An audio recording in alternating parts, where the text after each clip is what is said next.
de Cantavieja a Moros. De la comarca del Sobrarbe a las 5 villas.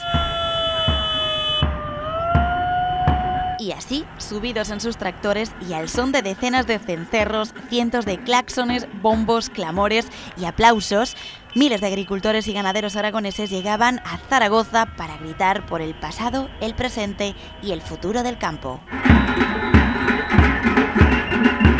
Pequeños, jóvenes o mayores, todos a una han traído hasta la capital las reivindicaciones de un sector, dicen, hastiado, abandonado y maltratado, que urge de soluciones inmediatas para revertir su delicada situación.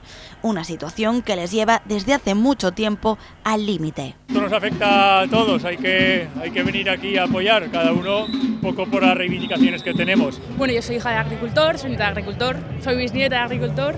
Si es que al fin y al cabo lo único que hacemos es sobrevivir como se puede y parece ser que esta es la única manera de llamar la atención. Al final es toda una cadena, es toda una suma y si nosotros no producimos, la ciudad no come. El campo está totalmente dejado, abandonado, no está reconocido y es de donde salen los alimentos.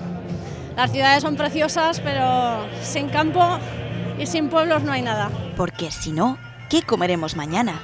Reclaman precios justos, la abolición de los derechos históricos, la reformulación de la PAC y mayor apoyo institucional y presupuestario para las nuevas generaciones. Ellas son el pilar fundamental para garantizar el futuro del campo. Lo que queremos la gente que estamos trabajando en el campo, la gente más mayor, es que nuestros hijos puedan vivir de esta profesión y que no vivan de las subvenciones, que vivan de lo que sacan de la tierra, que vivan de lo que venden, y para eso nos tiene que pagar un precio justo, un precio digno que a día de hoy no se está pagando. La ya histórica tractorada ha tomado las calles de la capital aragonesa, consagrándose como un antes y un después, no solo para aquellos que sobreviven del campo, sino para toda una sociedad que vive de él.